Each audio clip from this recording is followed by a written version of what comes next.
এই নিন, প্রসাদটা খেয়ে নেবেন। ধন্যবাদ বাবু, ভগবান আপনার মঙ্গল করুক।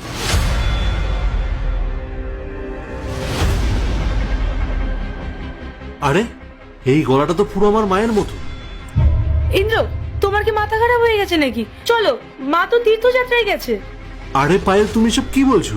আমি আমার নিজের মায়ের গলা চিনতে পারবো না? দেখো ইন্দ্র, তোমার তো অনেকদিন মায়ের সাথে দেখা হয়নি, তাই হয়তো ওই মহিলার গলা শুনে তোমার মায়ের গলা বলে মনে হয়েছে। এছাড়া আর কিছুই না। তুমি তো ওনাকে প্রসাদ দিয়ে দিয়েছো, উনি খেয়ে নেবেন। চলো এবার, বাড়িতে অনেক কাজ পড়ে আছে, চলো। এখানেই দাঁড়াও পায়েল। আমার ধারণা ঠিক না ভুল, সেটা আমার একবার দেখে নেওয়া উচিত। মা, মা, পায়েল, উনি তো সত্যি আমার মা। আমি তো নিজের চোখে বিশ্বাসই করতে পারছি না। আমার মায়ের এরকম করুণ অবস্থা কি করে হলো? একটা কাজ করো, তুমি এটা ধরো। আমাকে জানতেই হবে যে আমার মায়ের এই পরিস্থিতির পেছনে কে দায়ী।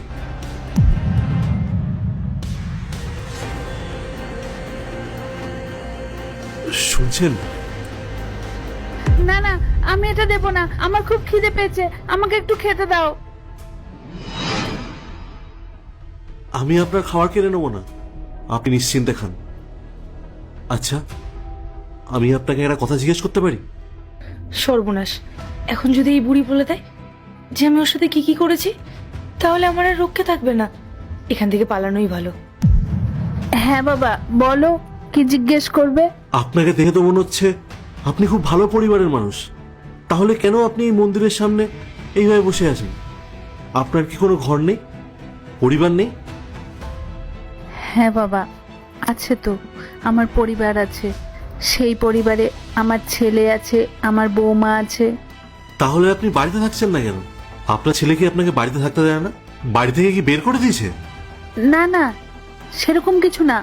আমার ছেলে তো বিদেশে থাকে, অনেক বড় একটা কোম্পানিতে কাজ করে। কিন্তু ও বিদেশে যাওয়ার পর থেকে বৌমা আমার সাথে খুব খারাপ ব্যবহার করতে থাকলো। প্রতিদিন ও আমার সাথে অশান্তি করত। তারপর একদিন হঠাৎ জল এতটাই গড়িয়ে গেল যে আমাকে শেষমেশ বাড়ি থেকেই বার করে দিল। ও বলতো আমি নাকি বাড়ির বোঝা, আমাকে দিয়ে কোনো কাজ হবে না। বাবা, তুমি বলো, এই বয়সে শরীরের কত রোগ ব্যাধি হয়। এই শরীরে কি ভারী কাজকর্ম করা যায়? যদি আজ আমার ছেলেটা বাড়িতে থাকতো, তাহলে আমার সাথে এই অন্যায় আর কখনো হতে দিত না। ও তো জানেই না যে ওর মা মন্দিরের সামনে বসে লোকের কাছে হাত পাতছে। অনেক হয়েছে, বেরিয়ে যান আমার বাড়ি থেকে। নিজের পথ এবার নিজেই বেছে নিন। আর এই নিন আপনার জিনিসপত্র, বেরোন। বৌমা, তুমি ভুলে যাচ্ছ যেটা আমার ছেলের বাড়ি। আমার ছেলে যদি জানতে পারে তুমি তার মায়ের সাথে এইরকম ব্যবহারটা করেছো, তাকে বাড়ি থেকে বার করে দিচ্ছ, তবে সে কি তোমাকে ছেড়ে দেবে? ছেলের ভয় দেখাচ্ছেন? আপনার ওই আদরের ছেলেকে না আমি খুব ভালো করে চিনি। এবার আমার আরেকটা কথা কান খুলে শুনে নিন।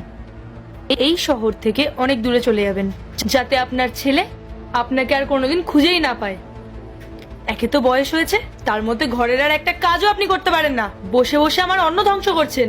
আপনাকে সহ্য করার ক্ষমতা আমার আর নেই। বিদায় হন তো। একটা কথা মনে রেখো বৌমা, আজ তুমি যার মা হওয়ার অধিকার কেড়ে নিচ্ছ, কাল তোমার সাথেও কিন্তু এমনটা হতে পারে।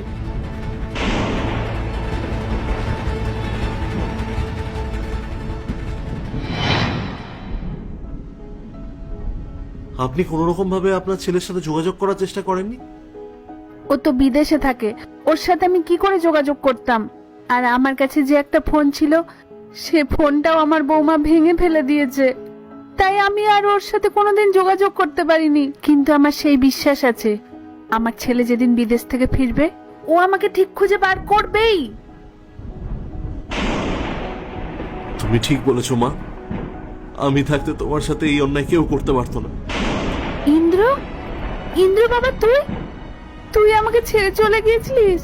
দেখ আজকে আমার কি অবস্থা। বাবা, তুই ঠিক আছিস তো? মা, আমি সত্যি জানতাম না যে আমার না থাকার সুযোগে তোমার সাথে এইসব হয়ে গেছে।